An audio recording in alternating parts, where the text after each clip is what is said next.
Hello friends, welcome to my channel excellent coaching. आज हम point number 4 से शुरू करेंगे अपनी प्रॉब्लम्स को सॉल्व करना।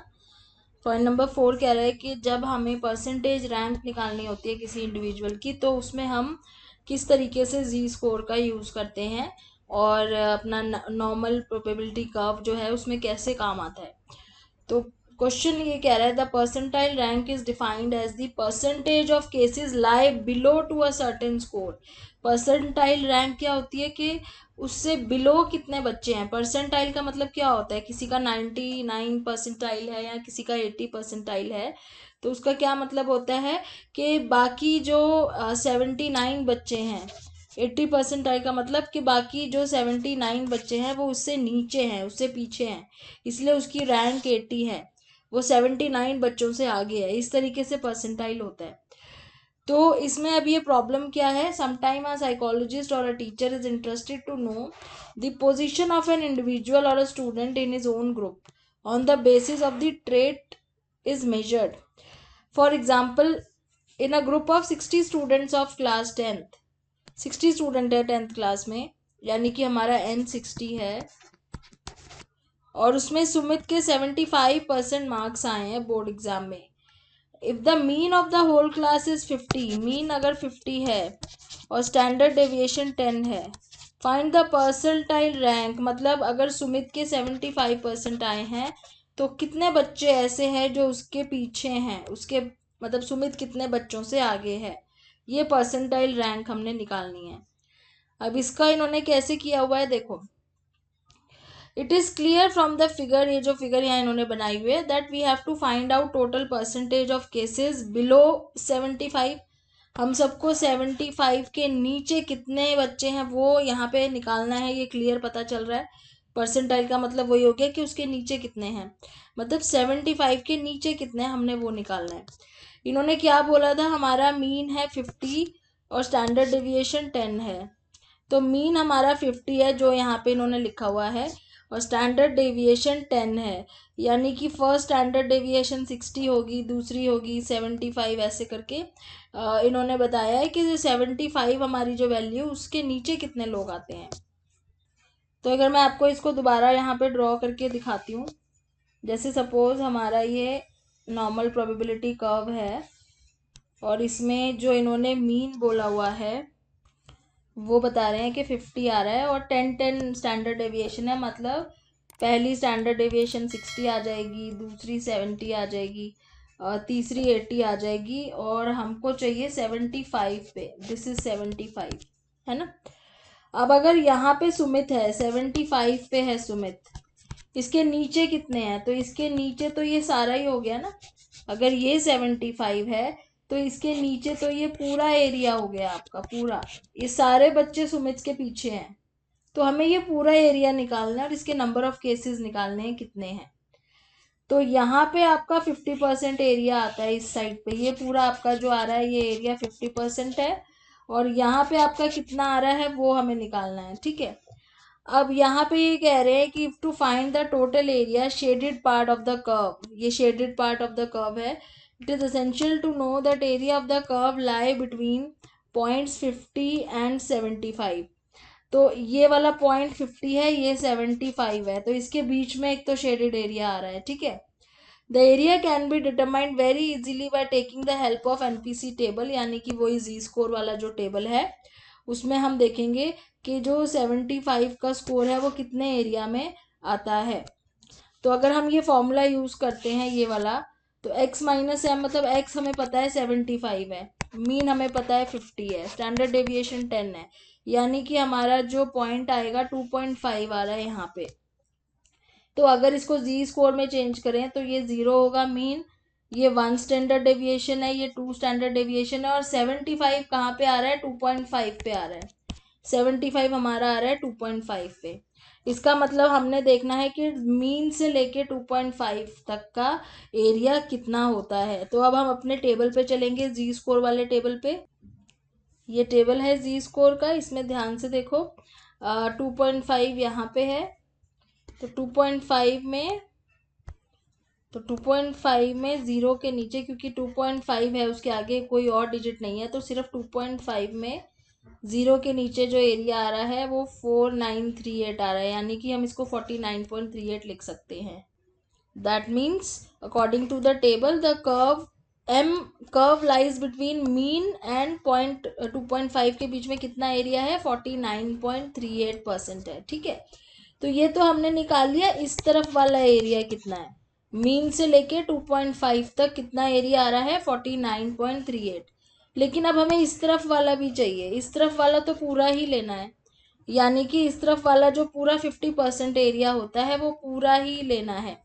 तो 50% एरिया दैट मीन्स 50 हो गया आपका। अब इसको क्या करेंगे, ऐड कर देंगे।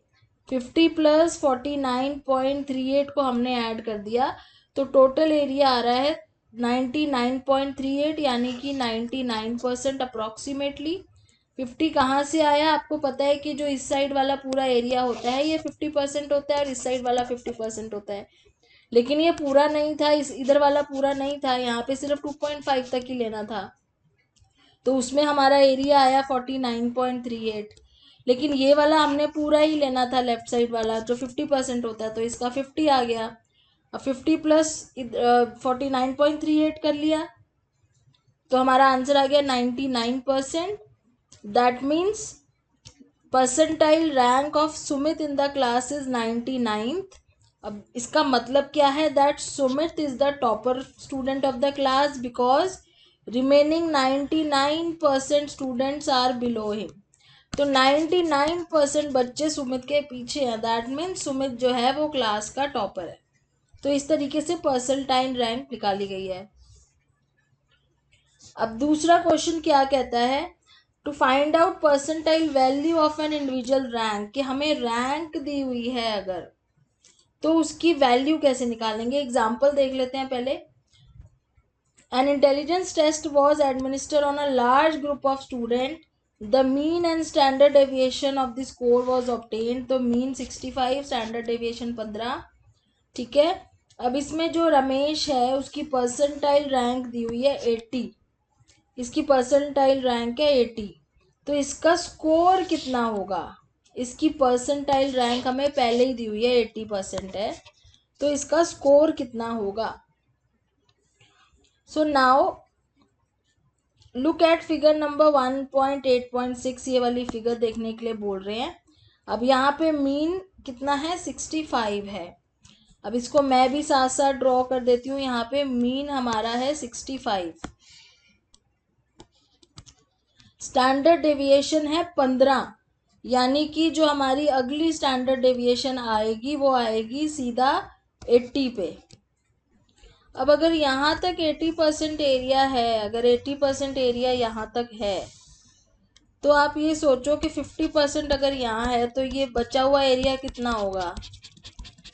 अगर ये टोटल यहाँ तक 80 है, क्योंकि 80 रैंक आ रही है उसकी, रमेश की, अगर ये टोटल यहाँ तक 80 है तो यहाँ 50 होता है 50%, तो ये बचा हुआ कितना होगा, ये होगा 30% होगा। यानी कि 80 का मतलब क्या है, 50 प्लस 30% है, यही हुआ ना। सो परसेंटाइल रैंक क्या है, 30% of the area from mean to 80, mean से 80 तक तो 30% एरिया है ही, और लेफ्ट साइड पे पूरा 50% है। ठीक है, अब हमें जी वैल्यू देखनी है। 30% एरिया ऑफ द कर्व कितनी जी वैल्यू पे आता है, तो हम अपने टेबल पे चलेंगे। 30% एरिया कौन सी जी वैल्यू पे आता है, क्योंकि हमें यहाँ पे जी वैल्यू निकालनी है। ये हमारी 0 है, हमें पता है, लेकिन ये जो 80 आ रहा है ये किस पॉइंट पे आ रहा है, 1 पे आ रहा है, 1 पॉइंट समथिंग पे आ रहा है, कि 2 पे आ रहा है, किस पे आ रहा है। तो जी वैल्यू देखते हैं 30% एरिया किस पे आता है। तो यहाँ पे देखो 30 कहाँ पे आ रहा है, ये आपके पास वैल्यूज दी हुई हैं, ये 30 यहीं कहीं आएगा, इधर 30 30 30, तो ये वाला अगर हम ले लेते हैं 30% एरिया, इसको ले लेते हैं हम। तो ये अगर आप वैल्यू देखो तो यहाँ पे 0.8 है और यहाँ पे 0.05 है। तो अगर हम इसको ऐड करें 0.8 एंड 0.05, तो ये बनेगा 0.85, यानी कि हम ये वाली वैल्यू ले सकते हैं। तो यहाँ पे इन्होंने देखो वही किया हुआ है, x minus mean upon standard deviation, जिसमें हमारा x कितना आया 0.085, जो हमने जी स्कोर वहाँ देखा टेबल में। जी स्कोर में z आ गया, x हम निकाल रहे हैं और -65 मीन है, 15 स्टैंडर्ड डेविएशन है, तो x निकल के आपका आ रहा है दिस इज 77.75, जिसको इन्होंने राउंड ऑफ कर दिया 78 पे। इसको मैं आपको डायग्राम से दोबारा समझाती हूँ। जैसे जी स्कोर हमारे क्या होते हैं, 0 1 2 ऐसे होते हैं, करेक्ट।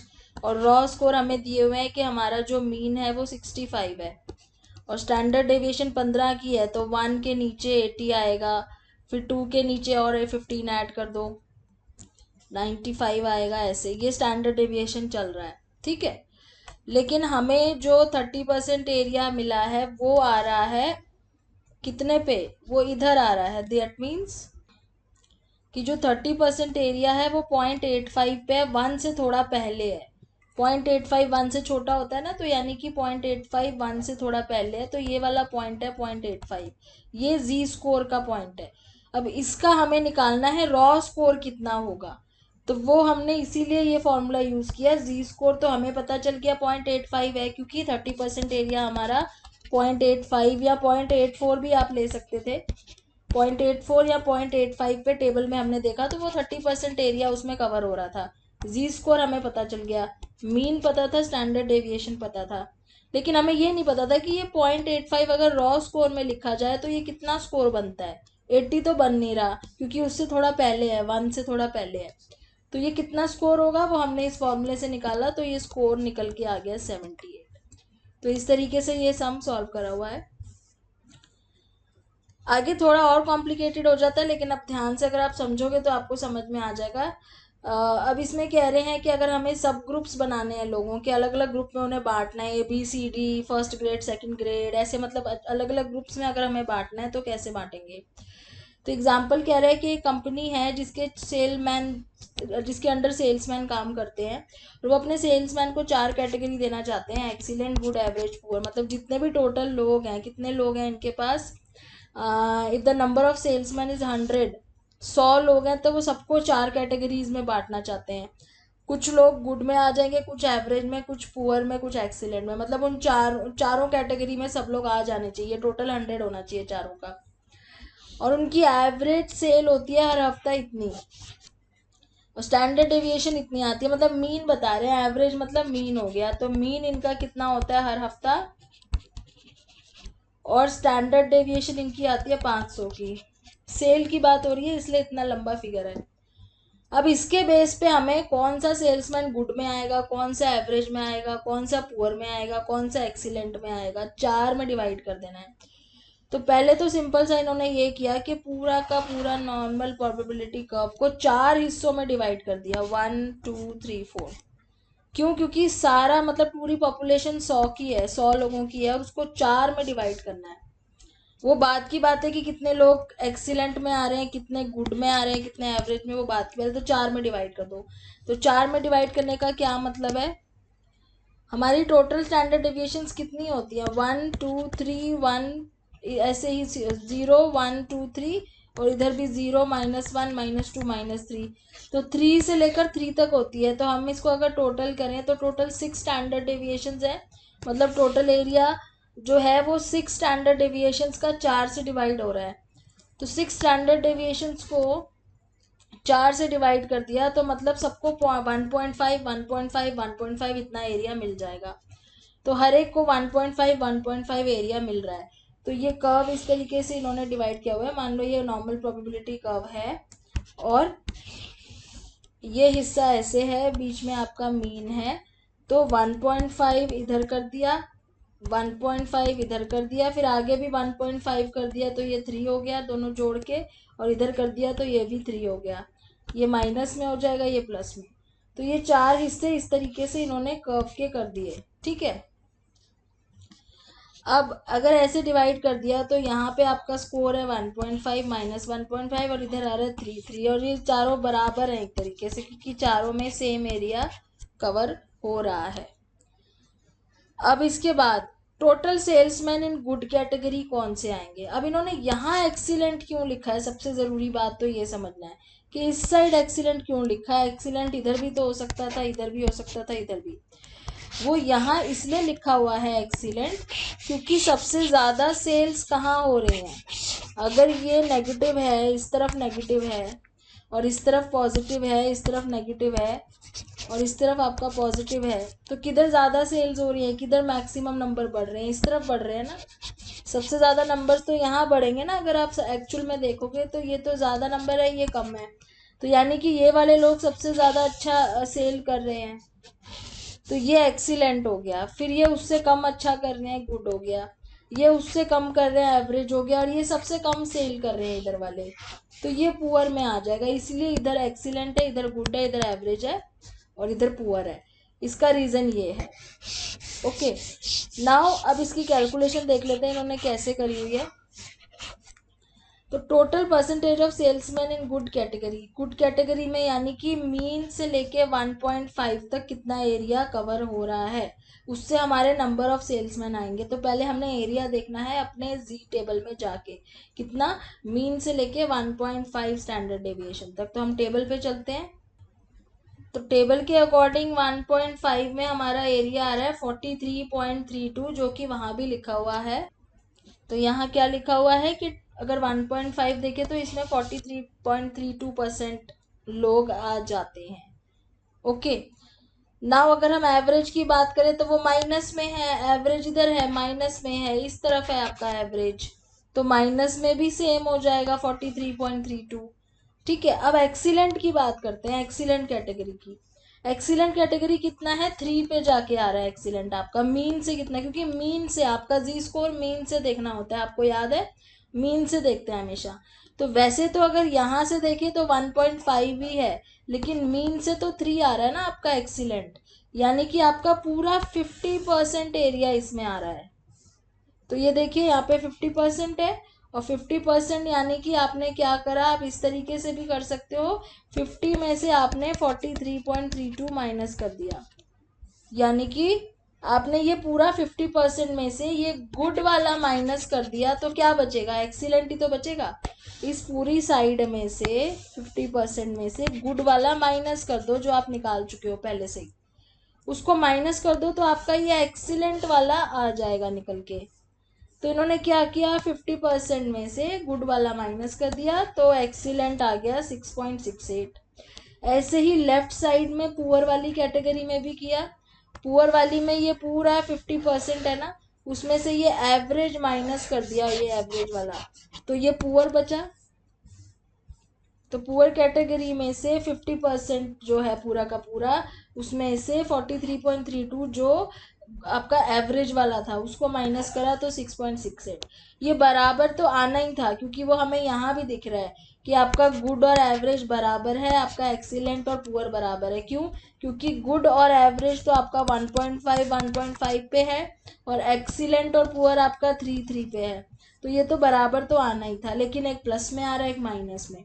अब नंबर ऑफ सेल्समैन कैसे निकालते हैं, पहले भी हमने निकाला हुआ है कि अगर हमें परसेंटेज पता हो तो हम क्या करते हैं, उस परसेंटेज को n से मल्टीप्लाई कर देते हैं, क्योंकि 100 लोग हैं, और 100 से डिवाइड कर देते हैं।